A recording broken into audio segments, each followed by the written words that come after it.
Hey, Derek. Yeah, yes, sir. Yeah, how do we get the young people involved, say from 15 to 25? Man, they need to be around black coders. They got this hold on, let me see if I can find that. They need to be around as many other black folks that do the stuff that we do, and they need to be exposed to it. Because see, what happens with us a lot of times is we like to just consume. We're the biggest consumers in everything, especially data, way too much. And what happens is we end up just spending all of our time on these kind of things, and then we're not creating them. So the young people, you know, I think this generation is a little brighter than mine. And God forbid the last. I ain't gonna get into that, but they really got an understanding of tech and the trends and all that kind of stuff, and they could actually create something digestible. So I say try to expose them. I just posted something in the chat, Black Boys Code, and I think they got like a Black Girls Code somewhere too. But I mean, and you know, like, Minnesota Republicans could we need to kind of get them involved, you know, in stuff like that. You see what I'm saying? Somebody in my family was asking one of my cousins, my little cousins, he's interested in code, or he's interested in video games. And if they're interested in video games, they need to learn how to code. They need to learn something about coding, you know. And you know, I think the best thing is to try to point them in the direction of stuff like this, and kind of just let them know that it is people that look like us is in this industry. And to start thinking of, now right there, they said knowledge of Python algebra 1 is required, but you know, we're tasking people. Now see, I didn't know they did that. Go back up a little bit. They doing quantum. Lord, that's another big thing that's going on right now. It's very, very creepy. It ain't gonna mean nothing good for us, but you know, man, I mean, that stuff is heavy. We need to be in on that. I see that bottom requirement, knowledge of Python and algebra 1. Yeah. But you know, look, we're tacit learners. You might be able to get some young brothers and sisters that may get in there and they know a little math. I've never been really good at math, but see, then this one is from 11 to 17, Python 3. Yeah, they getting them together. And see, they ain't got to be no 18, 19, 20, 21, 25. You know, that garbage that they told us about going to college, and then you got to wait 4 years to get a damn degree, and then you got to wait 4 years just to get in. And now 6 months later, the technology the technology's old. No, this is the kind of stuff that they need. See, Roblox. We always on Roblox. My daughter's always on Roblox. They don't even want to clean their room. They just want to be on Roblox. Learn how to build Roblox. Stuff like this. We need more stuff like this. That's what I think. Because everybody else is reaping the benefits of our culture. They're reaping the benefits of our data that we use.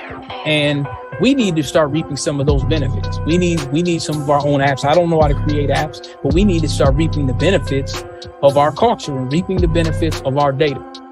Data is culture. They study us, literally. You know what I'm saying?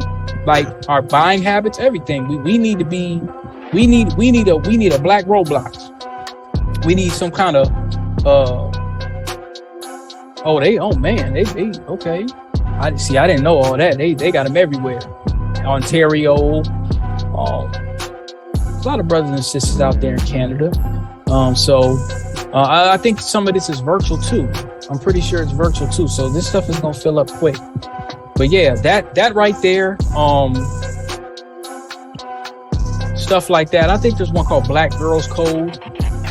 Yeah, they're out of California. California, yep. So,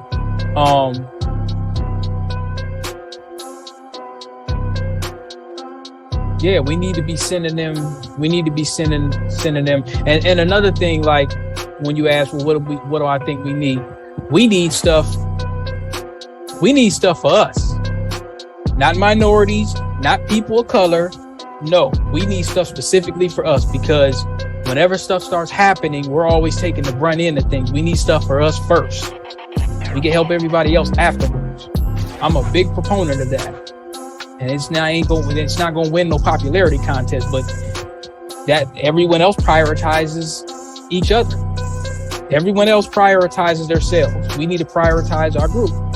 You know, we need these kind of events and stuff like this, and we need brothers and sisters that are in the game to help bring somebody. Because when I first came up, there was literally nobody. There was nobody at all. I didn't have nobody to go to. I was literally going I was David in the lion's den for years. I didn't see nobody that looked like me. I couldn't talk to nobody.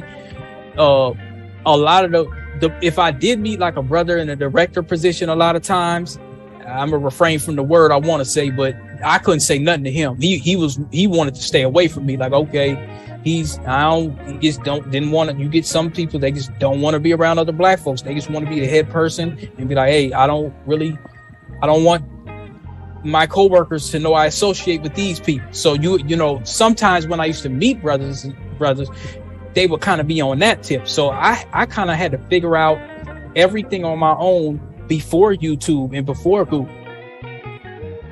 You know, when I graduated from high school in 2001, you know, it took me a few years to get in IT, but I was always a technical person in the neighborhood. So I didn't go to college till after, which was a waste of time. You know, for me, it was a waste of time. I should have just went to a boot camp because I was already 2-3 years in. You see, so yeah, we just need stuff like this. We need 1,000. The answer is we need 1,000. Short answer is we need 1,000 more of these. My last question is, how do you counter the adult opposition? Recently, I tried to get a friend of mine to have her grandson enrolled up in a summer coding robotic little school up here in Chicago, and she talked to her daughter, which is the boy's mother, and it was $1,000, but you know, you get what you pay for. And I asked her, I said, well, the last 2 years you've been on 4 vacations, right? And you had to have upfront money for those vacations. She said, well, I just don't have it right now. How do you counter the adult opposition? Because I'm in Huntsville. How old is she? Down here in Huntsville, there ain't nothing but engineers, and with the defense contracting and everything. That Hellfire missile that killed that terrorist a couple days ago, that was managed and designed down here in Huntsville. Right. How old was this lady or this person? The mother or the grandmother? The person that was talking about, well, what they don't have it. She's in her maybe her 30s. She's a single parent. And she said she's been on vacation. Well, I know she's been on vacation. She didn't say it. I'm just saying they go on vacation at least twice a year.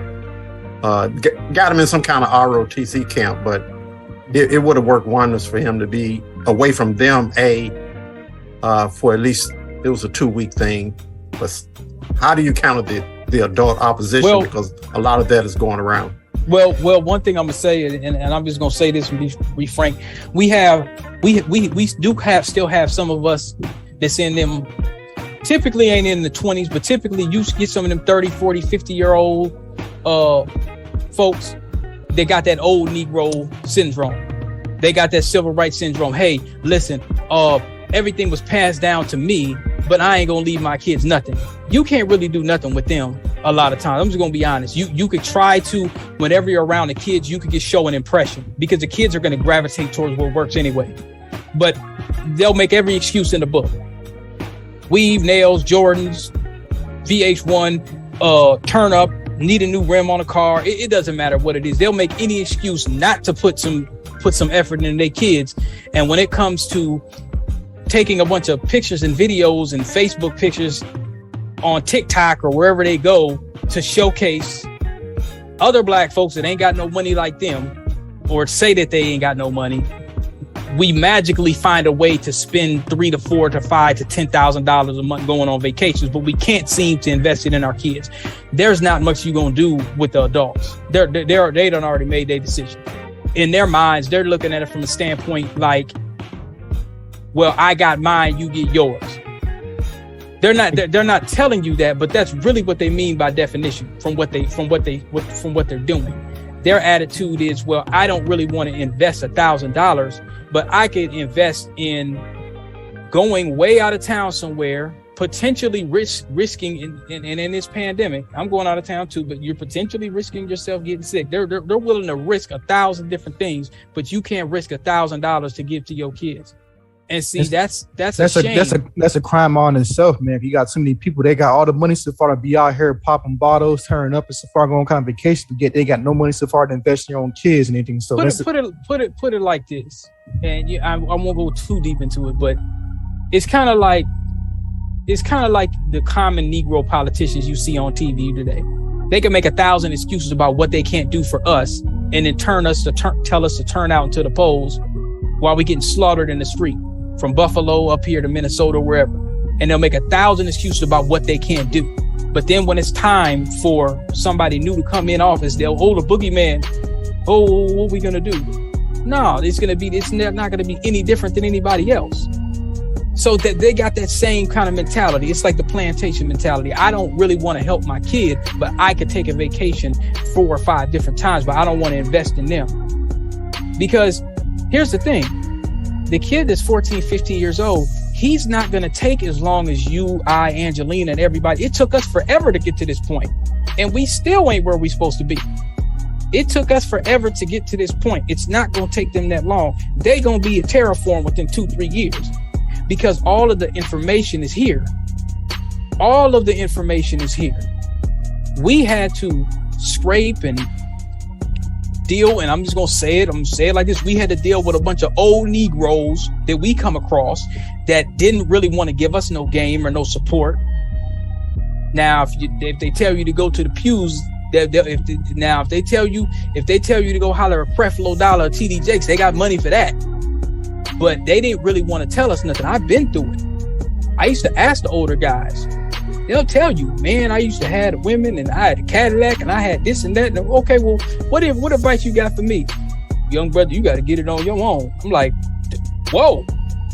Talk about passing down the buck. Okay, sorry to cut you off, but it points you towards religion. Well, anything.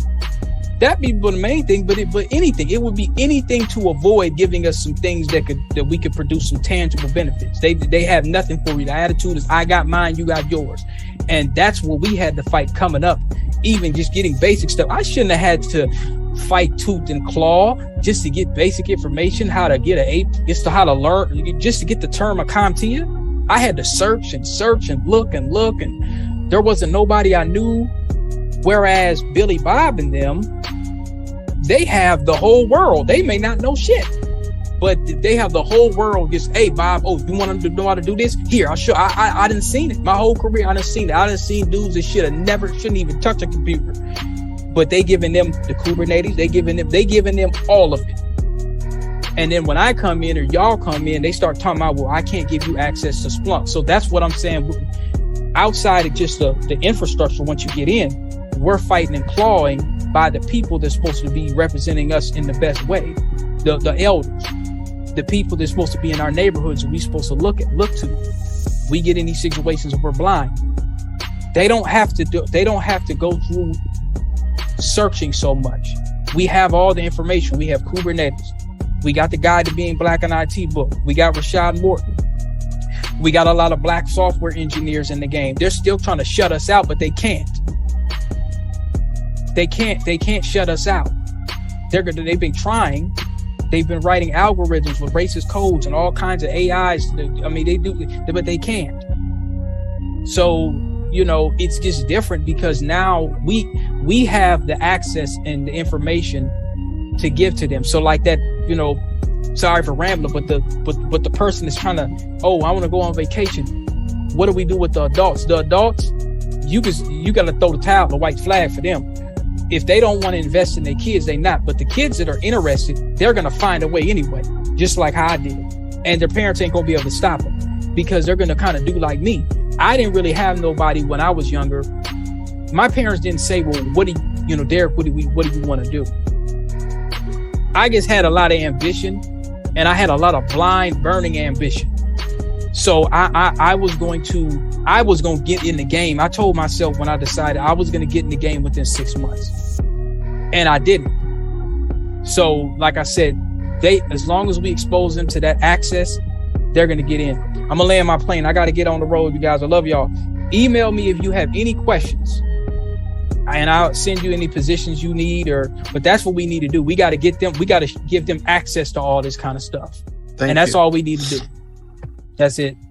Thank you.